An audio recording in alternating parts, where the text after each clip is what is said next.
everybody. I am currently in the rental car. I am on my way to Ohio here. This is Interstate 70, mile marker 60. I just stopped at the Love's at mile marker 60. With that, I needed a adapter for. I use a fan when I'm sleeping and something like that. Just something that I've had the habit of doing. It's something that I personally use to keeps me cool at night, and honestly helps me sleep as well. But my fan is 12 volts. It only has a 12 volt adapter, so I got a attachment that would allow me to plug it into a regular outlet. So that's what's pretty much did there. I stopped at the Pilot in Brazil, got some of the there. We've just been cruising. Had to do with a little bit of construction on the way. Been mainly dealing with that as well. But that's been pretty smooth drive. Rental car is doing well. I rarely have any issues with rental car, especially Enterprise.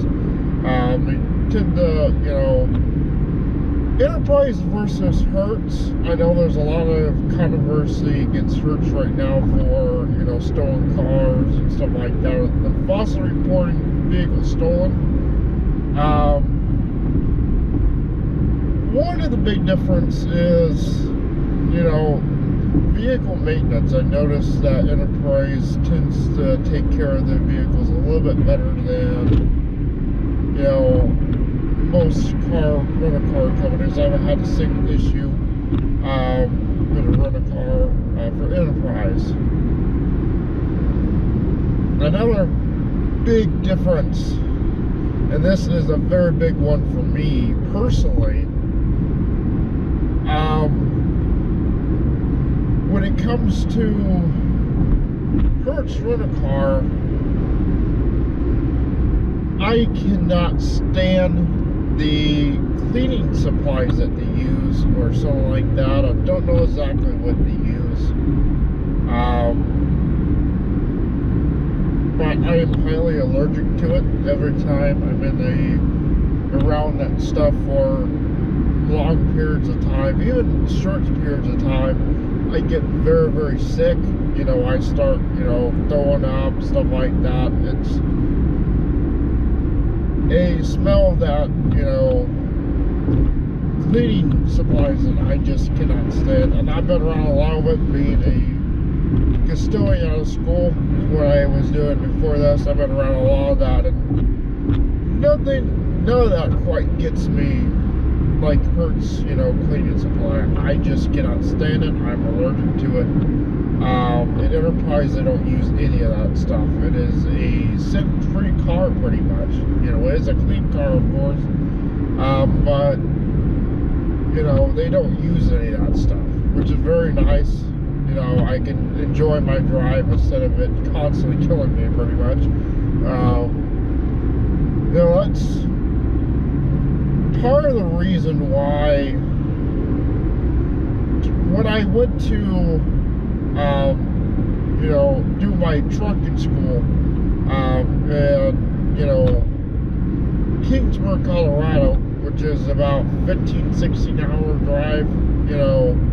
Was a very long drive period. I was, of course, very exhausted because I don't know who could deal with that for 15 hours. That's very, very stressful. It's stressful enough doing it for 10 or 11 hours a day driving a truck, but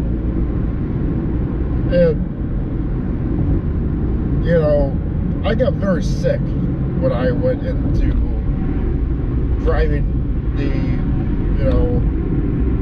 learned to get my CDL. I got very sick. I actually had to miss a day in class because I was just so very sick. I ended up going to the hospital even after that. It was not a pleasant thing. So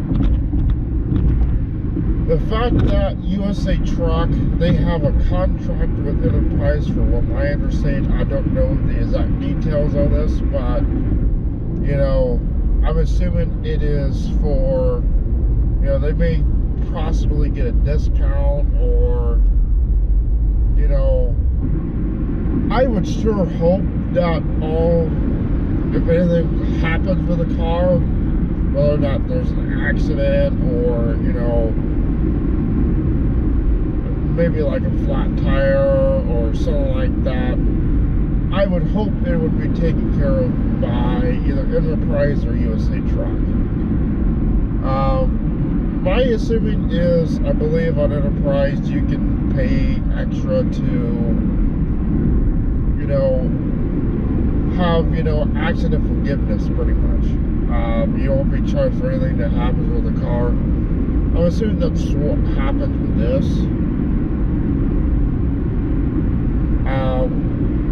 But I don't know. This is Indianapolis, by the way.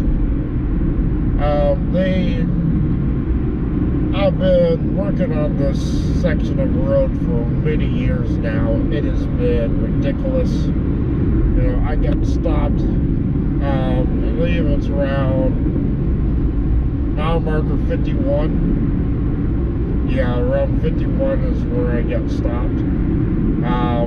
Good backup for at least 15-20 minutes, maybe even longer than that, for a lane closure. There's something that really sucks about,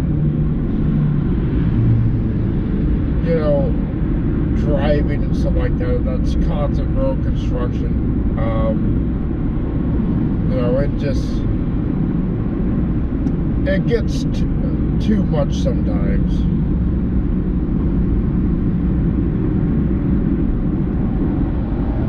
We are going to have to take 465 because 70 is still closed going into Indianapolis. So 465 is a reroute. I've driven through this so many times that I have a very good idea exactly what I'm doing. You know, I've even driven this route before, twice now, going to the same place, Ohio, at the terminal, so I am barely using GPS. I'm using GPS just to confirm that I know where I'm going. But in all reality, I really don't need it. I just have that knowledge to know where I'm going.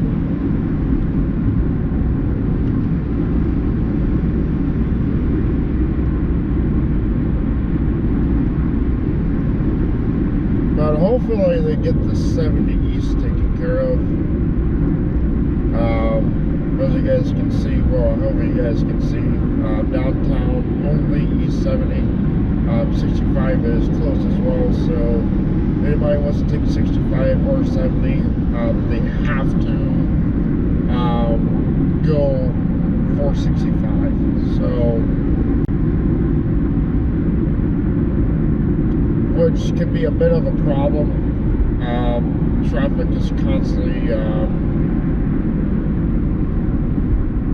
closed down here and stuff like that, you know, backed up. Gets a little crazy sometimes.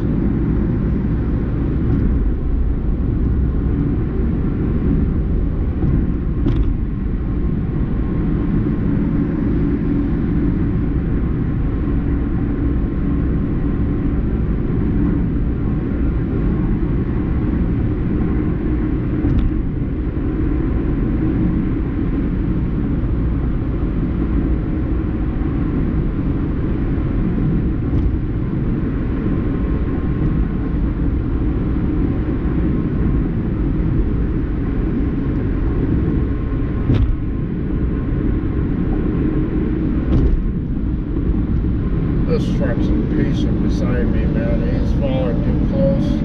This guy right beside me on the right here. I'm doing the speed limit. In fact, I'm actually doing 5 over technically.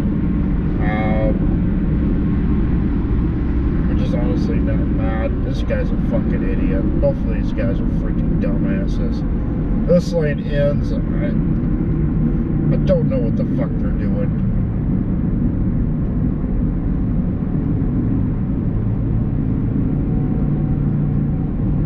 Some people are just fucking idiots sometimes, man.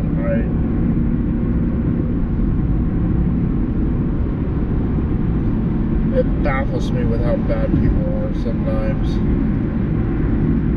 That's why I'm doing my best to try to keep my distance. It's not always possible in this, you know, field, especially dealing with all this.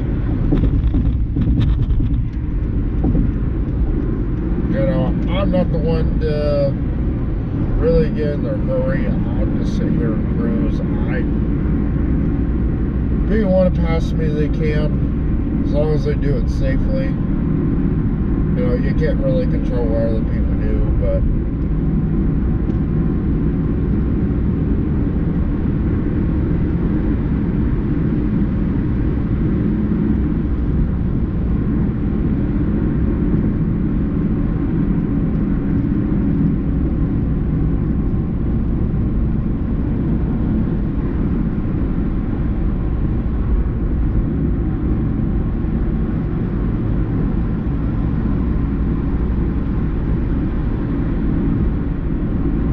another thing that really sucks right now is I lost my good phone holder. I don't know where it went. I've not been able to find that thing. You know, when it comes to phone holders, you gotta really be picky on what you get, because some phone holders, you know, they just break. Wow, these guys are going fast.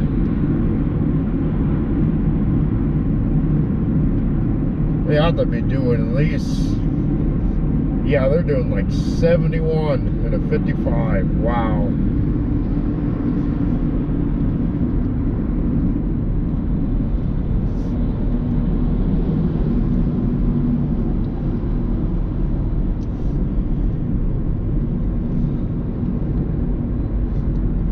You would be quite surprised at how fast I see people go. Like, on USA trucks, you know, some of them have like international that I had before I went into surgery, of course.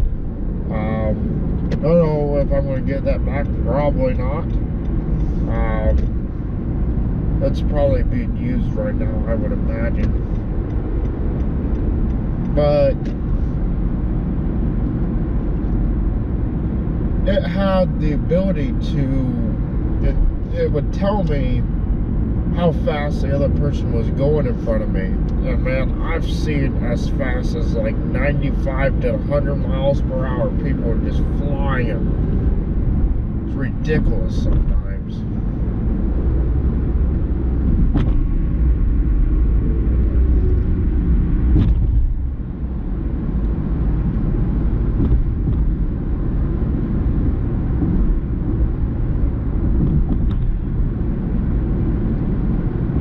Okay, they're working on 70. They do not need to be working on this as well. They need to be working on one thing at a time. I don't understand this.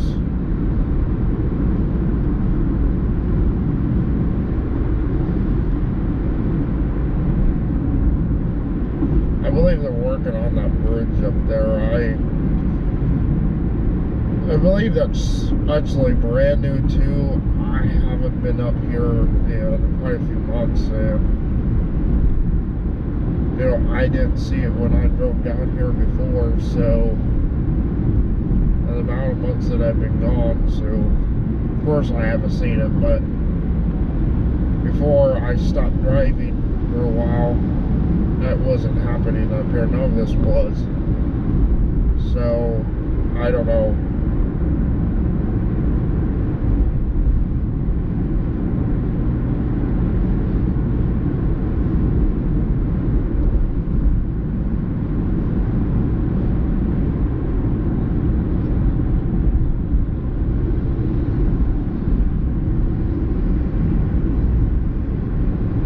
So that I always worry about, this is a Nissan Centera. I don't know what year this is, on the rental car, and I have noticed a big problem. I haven't been able to confirm this,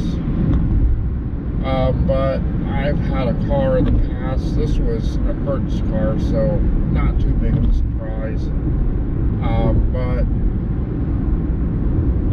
I've had in the past where the odometer wasn't correct, or the mile per hour gauge wasn't correct. So how I actually figured this out is Google actually tells you what your speed is. And Google was saying that I was actually going slower than I was. So very weird. This shows the maintenance of their cars, man.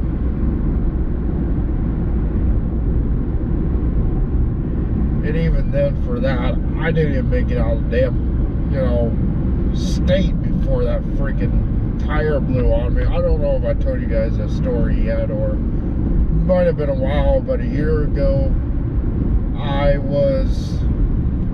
this was still when I was working for CRST at the time, and they had me go pick up a rental car in Annapolis, and I was going to Atlanta to pick up a truck. I was switching divisions at the time, and I needed to get a different truck there. So I did. And as I was traveling down there, I didn't even make it out in Indianapolis, I believe. I think it's pretty close. It already had a flat tire. So I went to call Hertz. It turns out CRST does not pay that extra money to, make sure that we're not responsible for the vehicle. So what ended up happening is I went to a tire shop the next morning, got a hotel, was able to get a spare tire on.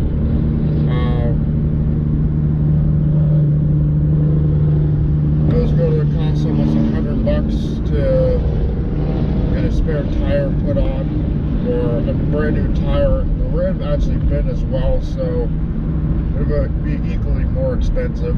I don't remember the exact price, but I know it was above $100. And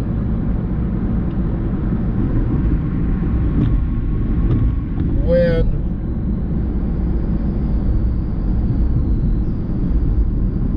I, of course, took it to a tire shop, it seemed a little bit too much for me to pay for something that I don't own. Pay for a car that I don't own. What the hell is this? See what I mean? There we go.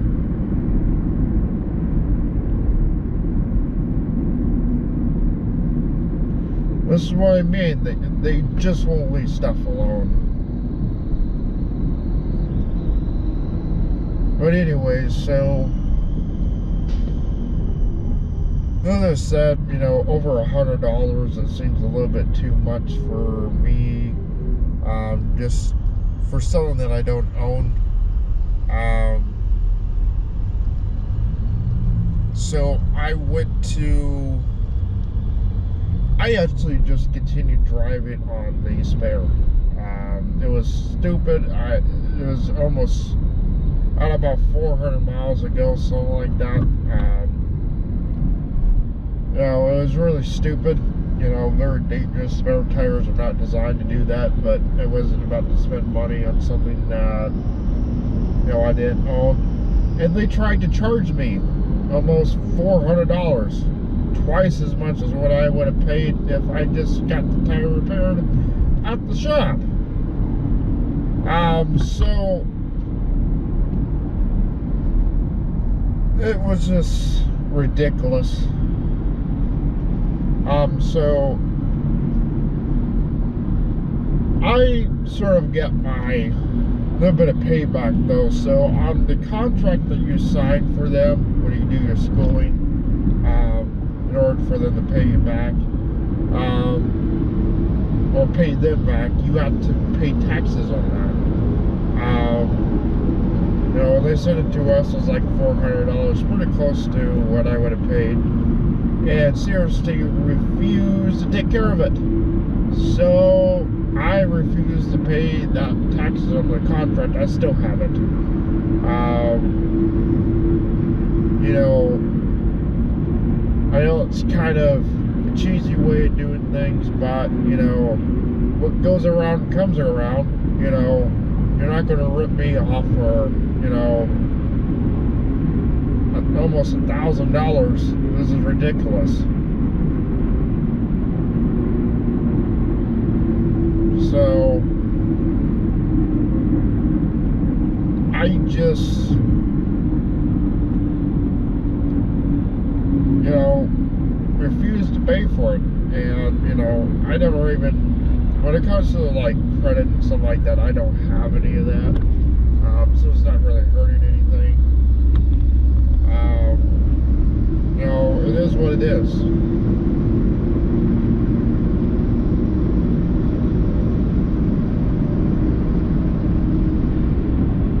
This traffic's getting a little bit crazy right now.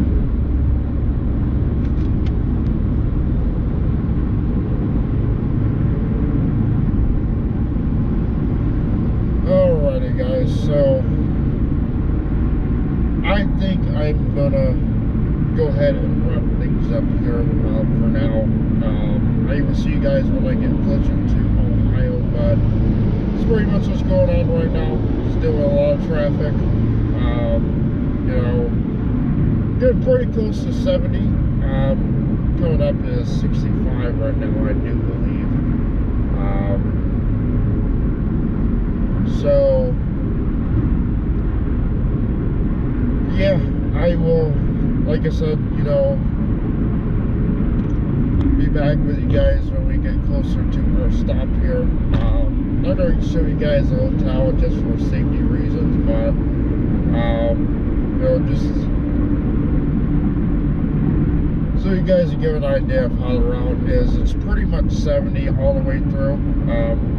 I don't take any other road, so it's a pretty easy route for me anyways. But as I said, I'm going to be wrapping things up, and I will see you guys next time. Bye.